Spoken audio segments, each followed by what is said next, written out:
Hello friends, today we will learn what is unit testing, what is its important and how to write unit testing for Android applications.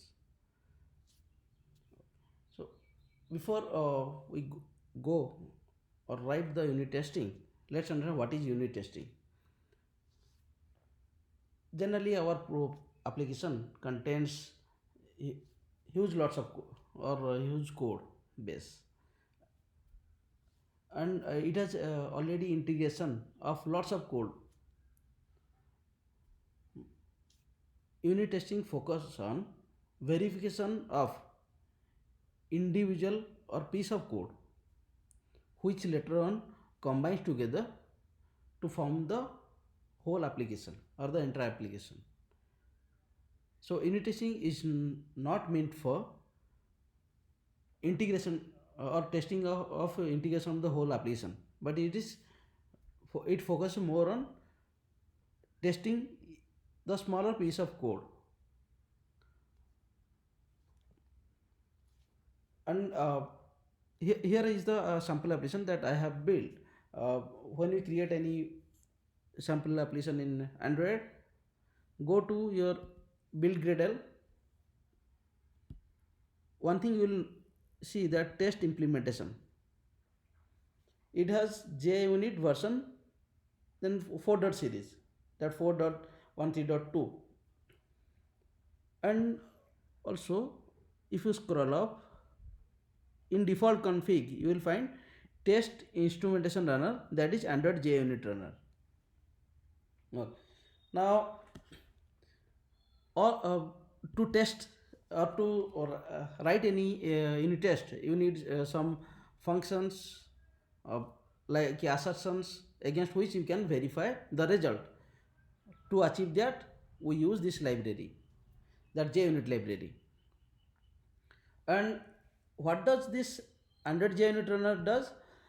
This Android JUnit runner, it ensures or it runs the unit testings under a sandbox, and we can say initializes the requirement for the or to run the whole unit testing. And unit testing is majorly, or it's meant for to focus on verification of your functional requirement. That means we need to verify against positive and negative scenario, and in that way we can say unit testing helps us to reduce bugs. And that's why also it helps to increase the development speed, because the if your bugs will be less, then the time taken for the testing will be less, and also it helps to get rid of any potential issues in future. Now let's verify how it helps and how it is important. Let's think we have got a requirement that uh, I have got list of string from server, and I need to send those string into comma separated value. So for that I have let's think I have written a function that get IDs, where the input parameter will be list of string, and it can be also nullable, but the output requirement is comma separated unique IDs. Means I need to send the comma separated value, but those things needs to be unique. And if the list is empty, then I need to return the empty string.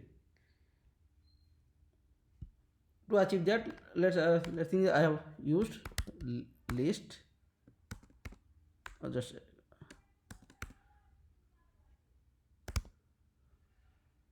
it's not join to string. We have joined to string, and we are saying that's comma separated value will be the return type. Return, then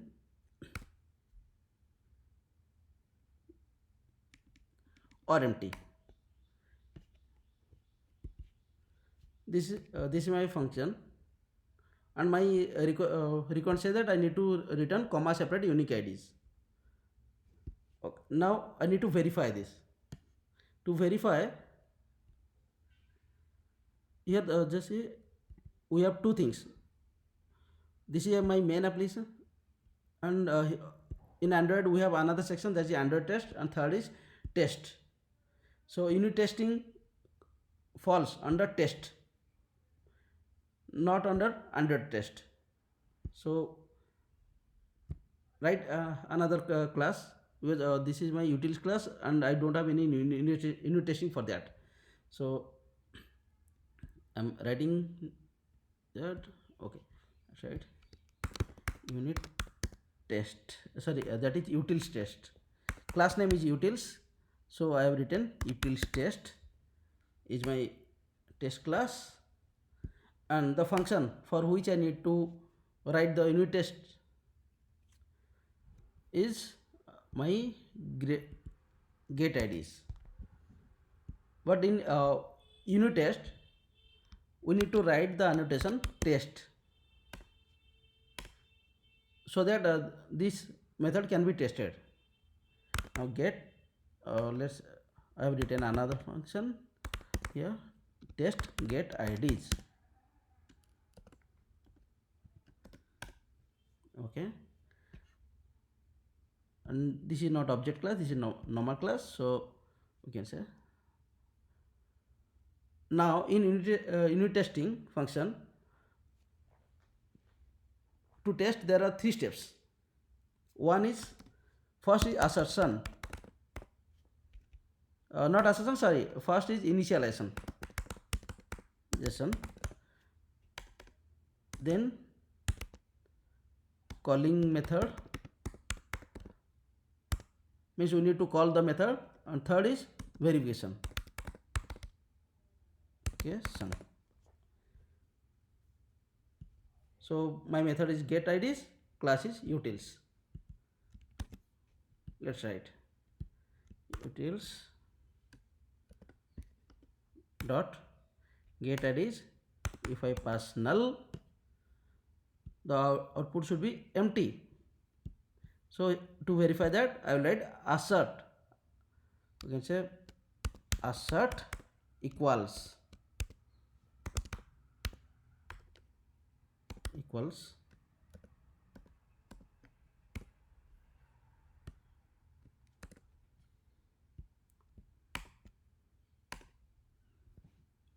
now. Next is, this is calling environment, whatever we have written, that is calling environment, so calling environment should be here. Now this list, let's write var list equal to list of string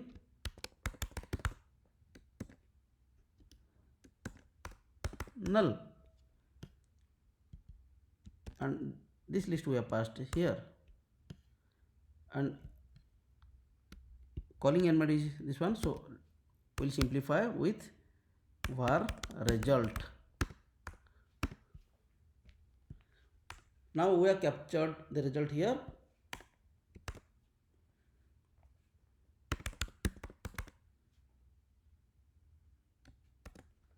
This is one case, and the second one was,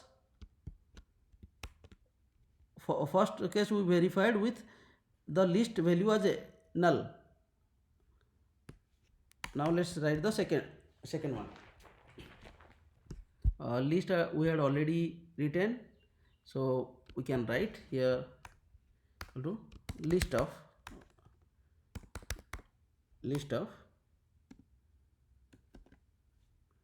1 2 3. we update the value of list here 1 2 3, and the result will be comma separated value of 1 2 3. So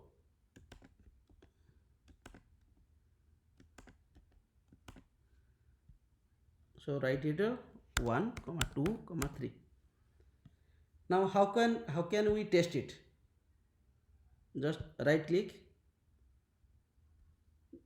run you the class with test coverage, or run this one. This any two of uh, the things will work. So let's say execute run utils test.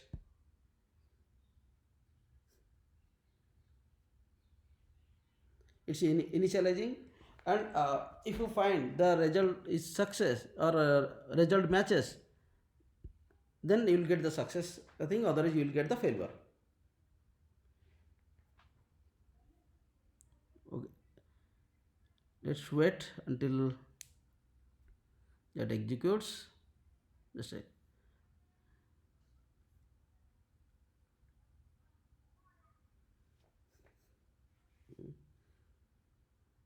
yeah, test pass. Now as of now we will say that this code whatever we are writing, that is correct one, but we have written the requirement was comma separate unique IDs. That means we need to verify against duplication of ID. So let's write 1 2 3, then 2. Now there are 4 IDs where 2 is repeated. In this case also we want the result will be 1 2 3 with unique IDs. We will not write 1 2 3 again 2. Yes, 2 will be duplicated. Now let's run.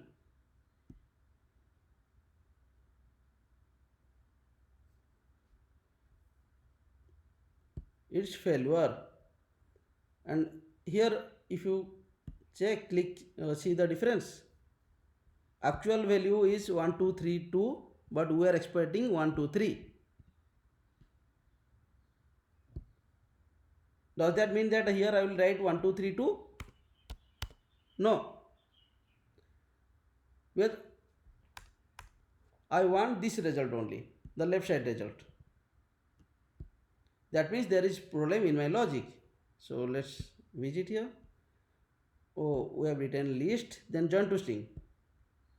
Nothing else we wrote. So there is another pattern, distinct.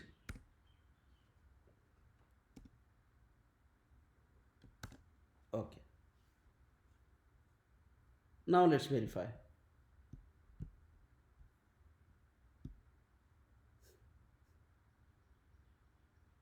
Yeah, it gave the result. Now we can see my list also can contain null value. Yeah, let's try with that. Again, if you write 2, then pass null, and the expectation will be 1 2 3.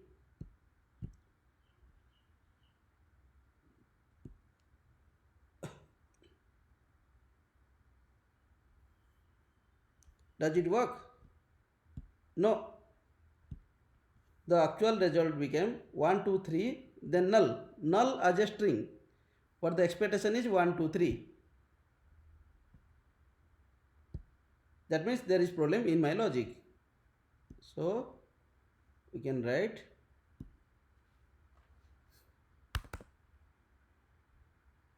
let's write filter not null.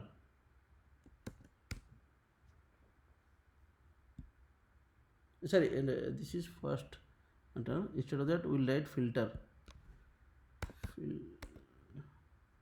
filter not null, then distinct, then join to string. Now let's execute.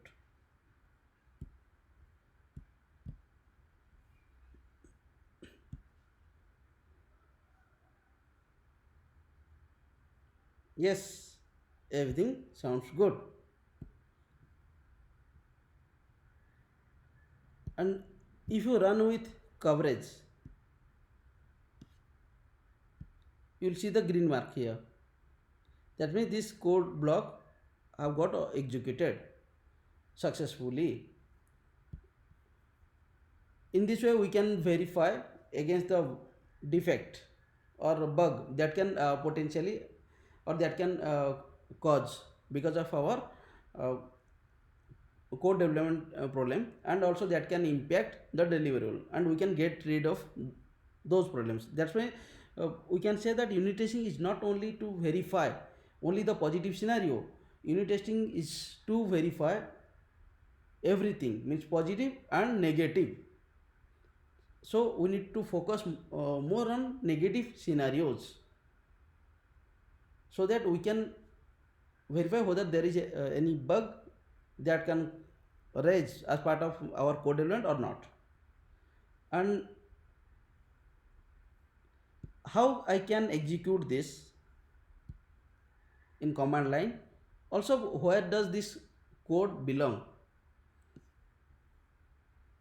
Just right click here, go to reveal in finder. The reveal in finder is in Mac, but if you see, our main project was my application. Under that we have app folder or app directory. Then we have source code src, and all our Java classes or Kotlin classes which will be used for APK generally is under main. But there is also another directory, the test. So all your unit tests code will be part of this directory, test directory. You see, assignment, my application, you got na, utils test. It is here. It is not under the main directory. If you see, verify again, same assignment, my application, utils is there, but there is no utils test. Util test is in our test directory. So create your unit test classes under test directory in the same hierarchy as your main project or main class. Do not write unit test inside the under test directory. Okay, now if we okay, how we can execute that in command line? So in Gradle W or in Gradle you will find, this is Gradle, there list of tasks. Go to verification, test debug unit test, execute this command to verify unit test of your all classes. Otherwise you can right click into any class, run with util test, or even for any method also you can do that. In method level you can directly run test get IDs, or you can run test get IDs with coverage. Whatever you want you can do it. So in this case you can verify class level, and in this case you can verify with method level. But if you execute by command line directly using this command, then it will execute for the whole block or whole module. So what will the command? The command will be, generally we can say, let's write it, you need to execute Gradle W test debug unit test. Okay, enter it. And how can I see the report of all failures at a time or all success at a time? As you have run this command, it will create a report, and that report will be generated inside the build folder. You see,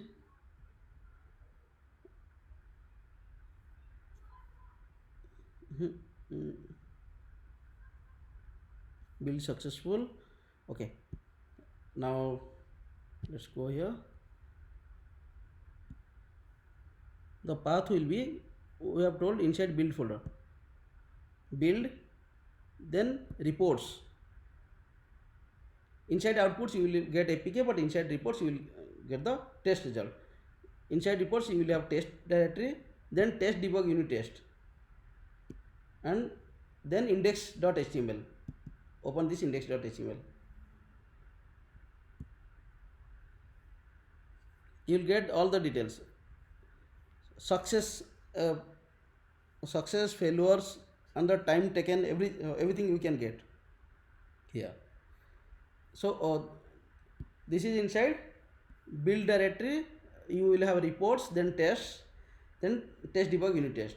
O- Whether for all types of application the command will be test debug unit test? No, it's not like that.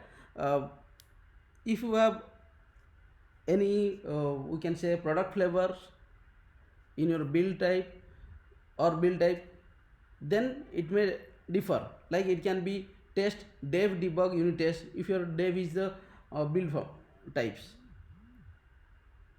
So the naming convention will be similar to like your uh, assemble command. So always verify the naming convention with the assemble keyword.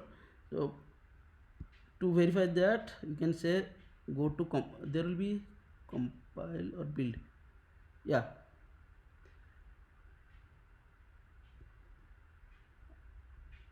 assemble, install.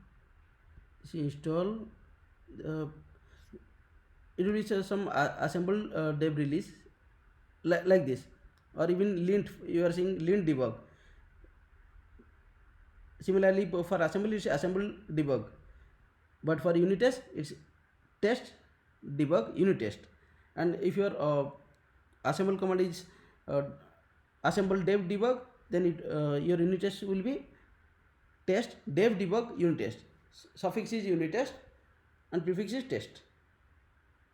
Oh, now let's summarize whatever we have learnt.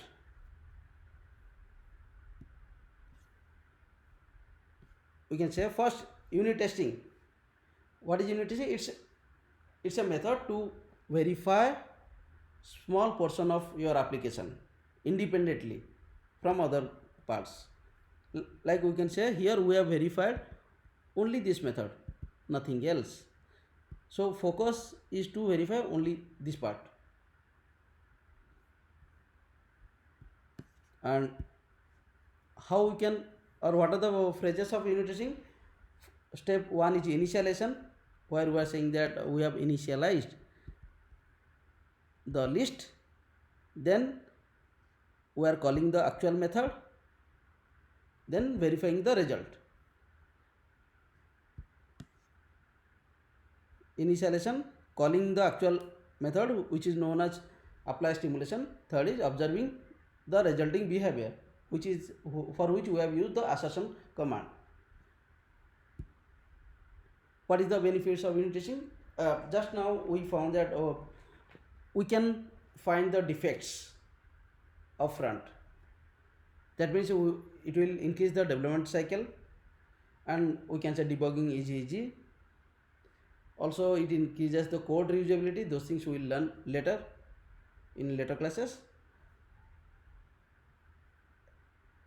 Uh, Generally, we use JUnit for Android, but in addition to that, uh, we use Mockito or Mockk for mocking the object.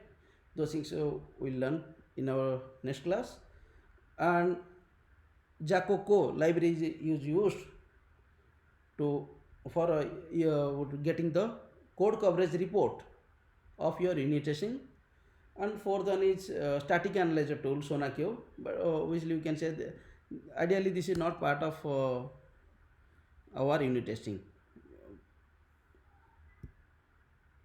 uh, what is the location of unit test source code? Yeah, it's under test directory, as we saw, apps src test java.